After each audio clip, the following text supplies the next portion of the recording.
तुम जो भी वरदान मांगोगे रावण, मुझे वो पूरा करना ही होगा।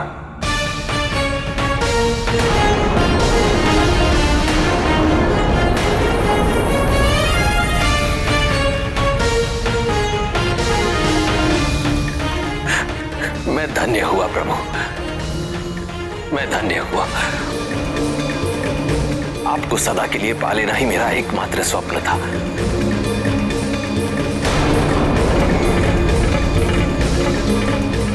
जो आज आपके आशीर्वाद से पूर्ण होने जा रहा है।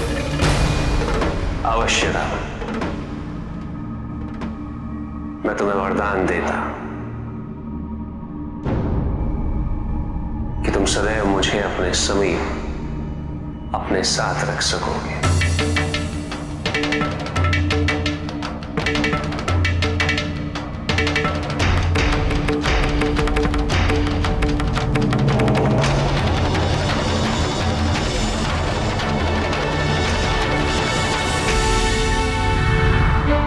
इस पाषाण लिंग के रूप में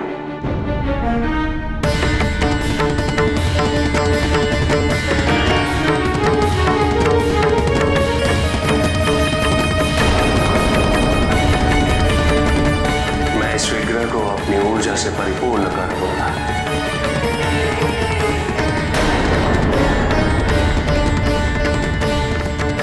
अर्थात इस लिंग के माध्यम से तुम्हें मेरे समीप रहने की अनुभूति होती रहेगी।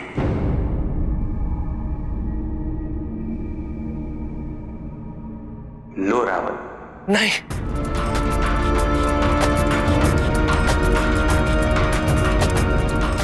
मुझे क्षमा करें प्रभु, परंतु यह मेरे इच्छित वरदान से भिन्न है। मैं तो आपको आपके इस सत्य रूप में ही अपने साथ ले जाना चाहता हूं।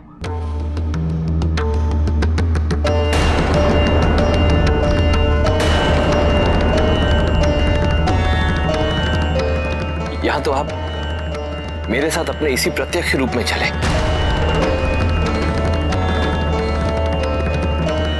अन्यथा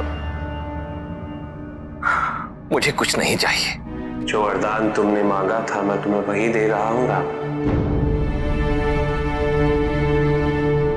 उसे स्वीकार करना या अस्वीकार करना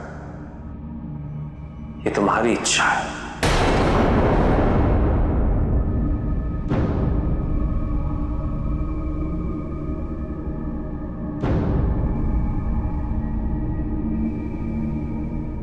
जाने की अनुमति दे प्रभु।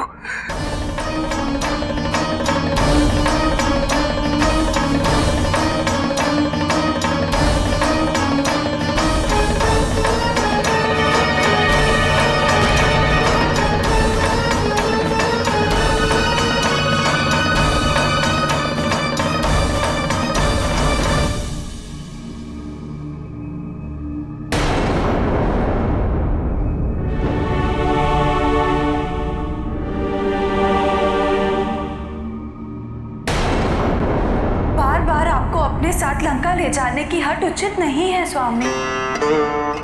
तुम अभी तक रावण के बारे में सोच रही हो? नहीं, आपके बारे में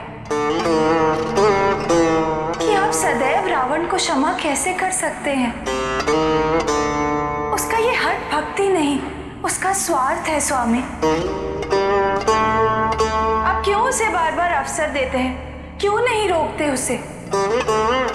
तुम जानना चाहती हो कि रावण को मेरी भक्ति से क्या प्राप्त होगा? नहीं स्वामी, आप त्रिकालदर्शी हैं, आप देख सकते हैं, किंतु हमें वो भविष्य नहीं जानना जिसके पूर्व ज्ञान से हम व्याकुल हों। पार्वती, ये भी तो संभव है कि भविष्य का पूर्व बोध तुम्हें भविष्य को सहर्ष स्वीकार करने में सहायक सिद्ध हो।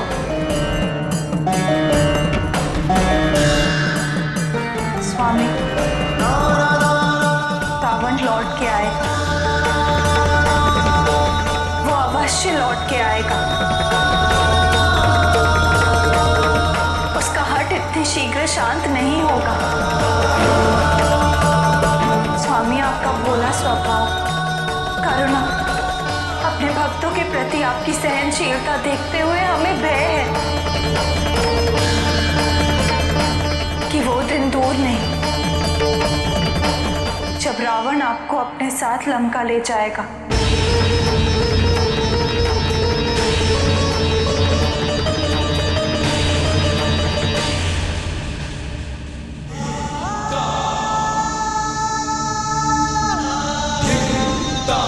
मैं सबसे महान भक्त को ऐसा बालहट शोभा नहीं देता।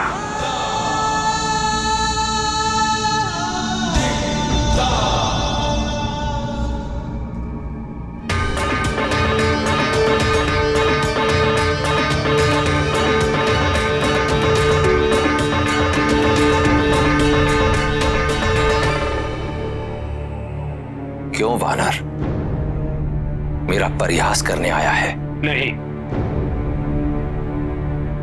किंतु तुम्हारा ऐसा सोचना यही दर्शाता है रावण कि अभी भी तुम्हें अपनी भूल की अनुभूति नहीं हुई है। अब एक पशु मुझे बताएगा कि मैंने भूल की है? हाँ रावण, क्योंकि तुम्हें अपनी भूल का आभास नहीं है। तुम तो महादेव को अपने साथ ले जाने आए थे। तुम तो महादेव के महान भक्त हो और ये सोचते हो कि महादेव और शिवलिंग दोनों भिन्न हैं। स्वयं महादेव द्वारा दिया गया शिवलिंग।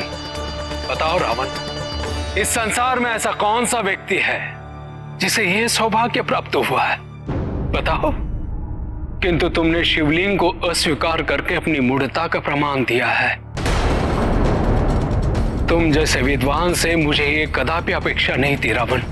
तेरी इस अनुकंपा में निहित कटाक्ष को मैं भली भांति समझ रहा हूं वानर, परंतु मत भूल, मैं महादेव का कोई साधारण भक्त नहीं हूं, महानतम भक्त हूं उनका।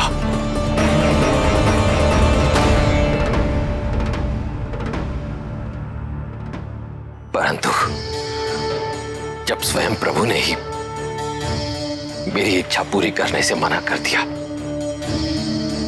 तो उनके इस महान भक्त का जीवन निरर्थक सिद्ध हो जाता है।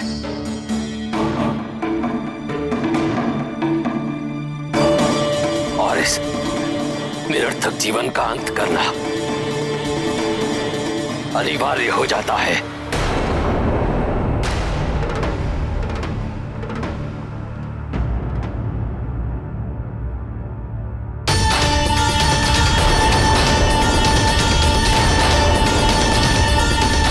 नहीं रावण, नहीं।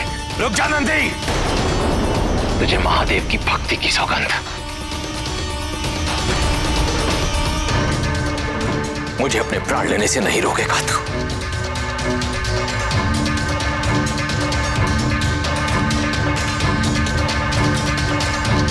हे महादेव, आप ही के द्वारा भेंट की हुई इस चंद्रहास के प्रयोग का उचित समय आ गया है।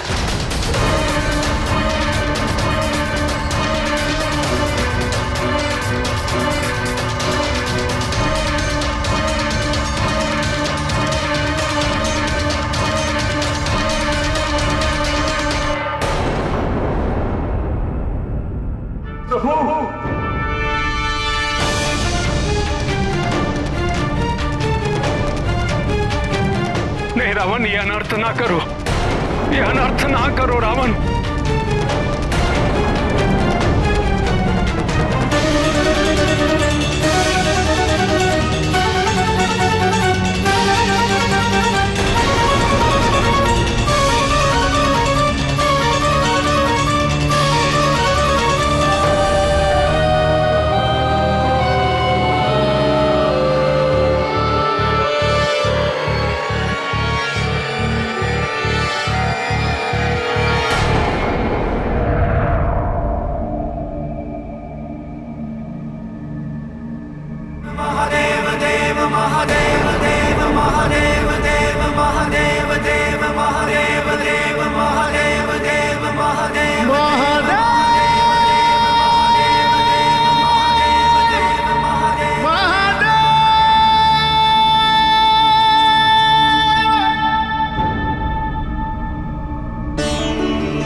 प्रभु, आपके बिना मेरा ये जीवन महत्वहीन है, उद्देश्यहीन है। प्रभु, मेरे साथ लंका चले।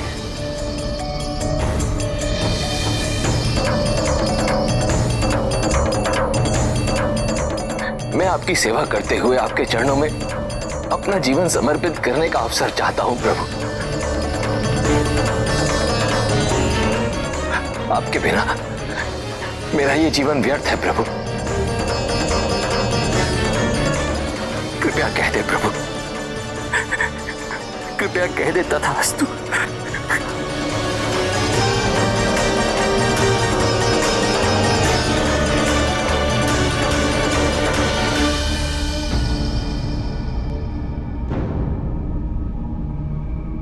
तथास्तु।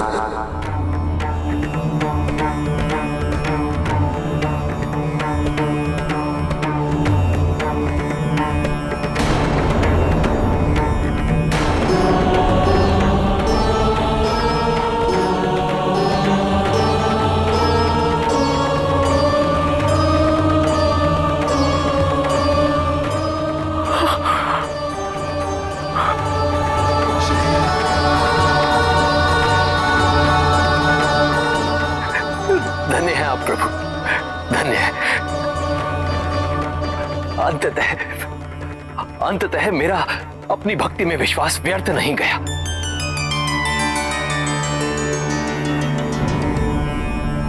मैं जानता था प्रभु अपने इस भक्त से अधिक समय तक पृथक नहीं रह पाएंगे। आपको ज्ञात है प्रभु, इस पूरे ब्रह्मांड में मैं आपका सबसे महान भक्त हूं।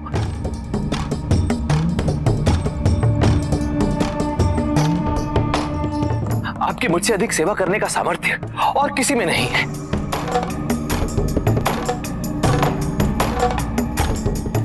रावण, तुम महादेव को अपने साथ कैसे ले जा सकते हो?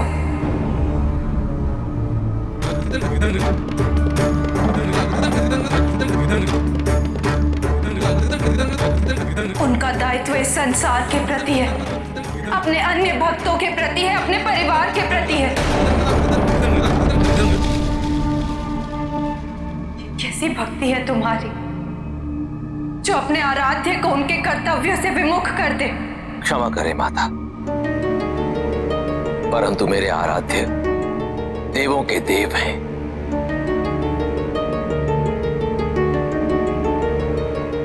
उन्हें कर्तव्यों में क्यों बांधा जाए? उनका किसी के प्रति कोई दायित्व नहीं है। इनकी तो केवल पूजा की जानी चाहिए, सेवा की जानी चाहिए, और यह कार्य उनके इस महानतम भक्त से अधिक सामर्थ्य के साथ कोई नहीं कर सकता। और इस तथ्य से स्वयं मेरे प्रभु भी अनभिज्ञ नहीं है। तभी तो उन्होंने मेरे साथ चलना स्वीकार किया है। जाओ, विश्राम करो। कल प्रातः मैं विग्रह रूप में अवतरित होकर तुम्हारा हो जाऊंगा।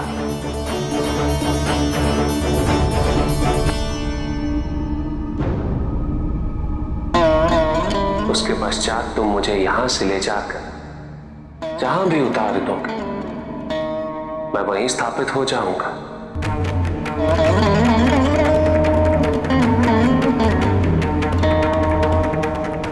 अब तो संतुष्ट हो रावण? धन्यवाद प्रभु, धन्यवाद।